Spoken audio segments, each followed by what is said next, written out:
So let me get this straight. Little old Netflix, who Hollywood's been battling for years, the same Netflix that used to send me DVDs in those cheap ass little sleeves, releases a series called Hollywood on Netflix, basically calling them out for a lifetime of prejudice? Damn. Did Netflix just drop a 7-episode diss track?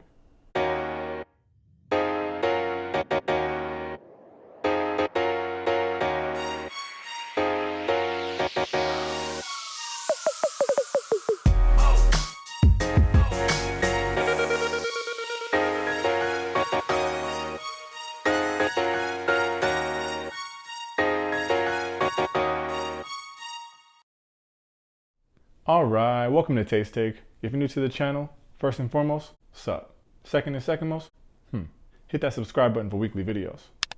Normally I review a movie every week, spoiler free of course, basically let you know if I think it's worth checking out. But this week, we're switching it up with the Netflix original series.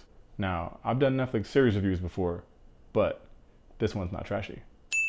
We're breaking barriers over here at Taste Take. And speaking of breaking barriers, we have Hollywood. Let's get into some background. So, Hollywood was created by Ryan Murphy and Ian Brennan. They worked together a lot in the past. For example, these are the folks that brought you Glee. For all my Gleeks out there. Now, I'm not a Gleek. Hello, Kevin. Hello, Menelik. But if that's the show that inspired Pitch Perfect, y'all cool with me. He did Nip Tuck, which I didn't think anyone watched. He did 911 on FX. Never seen it, but apparently Angela Bassett is in it. And he did The People vs. O.J. Simpson, which I referenced in my All Day and a Night review. Link to that video may or may not be in the description. Yeah, it's down there. Quick side note on American Crime Story. He's actually working on another one. What crime, you ask? Oh, just a Monica Lewinsky story. With the actual Monica Lewinsky as a producer. Oh yeah, I need that like yesterday. Anyway, on top of all that, Ryan Murphy has signed a $300 million Netflix deal. Yeah, $300 million. That's the biggest deal in TV history. Anyway, the point is, the guy knows what he's doing. He's one of those directors that likes to recast a lot of actors he's worked with in the past. He calls it his community, and I dig that. So if you watch Hollywood, you'll see a lot of familiar faces if you're a big fan of his other work. A lot of the cast in this series are like new and upcoming actors.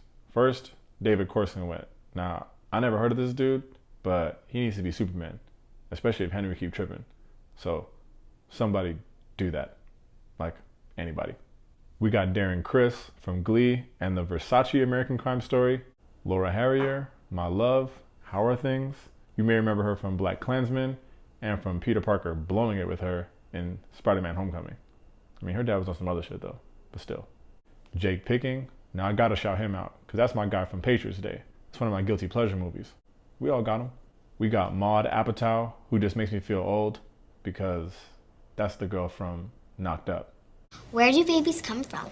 Where do you think they come from?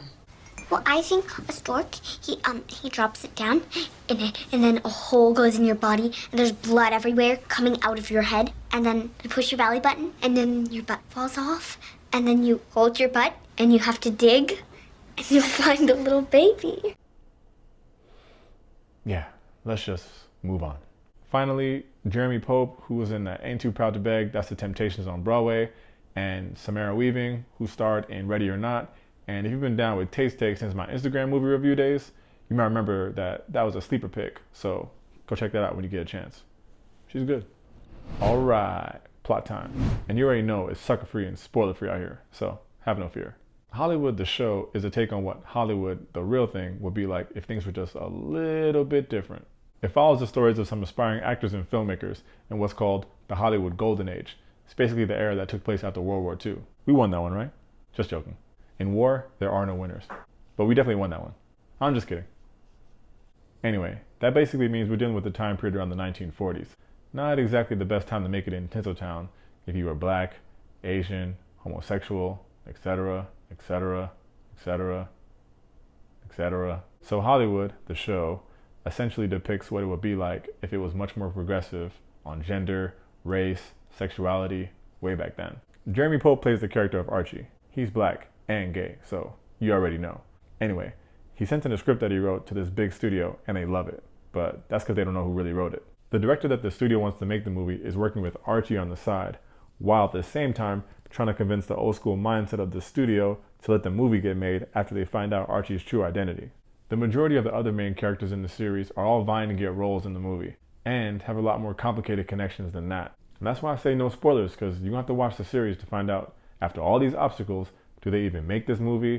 Do they let Archie work on it? Do they let people be who they are? Who do they cast? I'm sorry, it's no spoilers on Taste Take. You just gotta watch the series. Last note on the plot. The series is obviously fiction, but some of the characters are based on some real Hollywood names. So you get to see some of them reimagined in some very interesting ways. So what's my take? Honestly, Hollywood has damn near every ingredient I look for in the show. Number one, there's not a million episodes. You only got 7 episodes, all under an hour. 2, has great acting. 3, has a bingeable story where you can watch the whole thing in one quarantine sitting.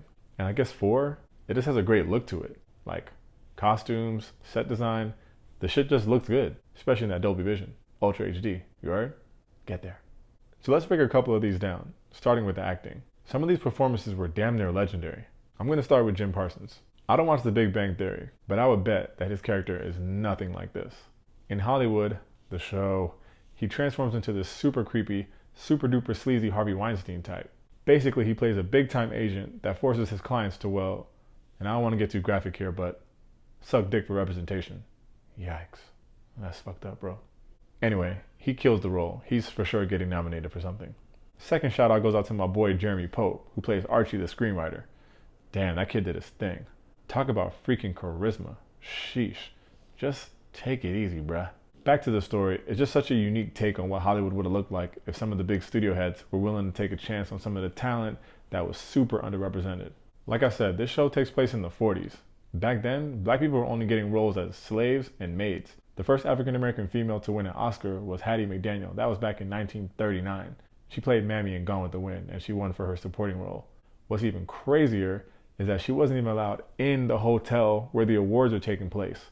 So when she won, they just hurried her in, she got her award, and then they hurried her back out, while the rest of the cast was just sitting there in the front row. Shit is crazy. The next African American female to win an Oscar was Whoopi Goldberg, 50 years later, when she won for her supporting role in Ghosts. Now, I'm not gonna lie, she supported the fuck out of that movie. That shit is fire. That's not the point here. The first black actress to win an Oscar for a lead role was in 2001. We all know that was Halle Berry. But listen to me, y'all. The Oscar's been around since 1929. We're sitting at about 90 years with one winner. And that's the big theme here. What if you could rewrite the story? We can't go back in time, and you can still see some of the negative effects of Hollywood's troubled past still showing up to this very day. And that's one thing that the creator, Ryan Murphy, talks about, how frustrating it is that the progress hasn't been as fast as we need it to be. But he's doing his part. He's telling stories and making content that's shown from an inclusive lens. I really like that what if aspect of the show. Wishful thinking, of course, but it was cool to see a group in Hollywood willing to work together, help each other out, regardless of race, gender, sexuality. Even if you look at the opening sequence, I couldn't help but see it as a metaphor, because when you watch, it's all sorts of people helping each other up to get to the top of Hollywood. I'm gonna give Hollywood a strong 4 stars. Definitely worth the quarantine watch. Don't mind a few scenes that are a little over dramatic. It's Hollywood. As always, thanks for checking out Tate's Take. Big shout out to my boy Joe for recommending the show. You already know. Check out my flow. Anyway, have y'all seen it? Let me know in the comments. Peace, y'all. Thanks.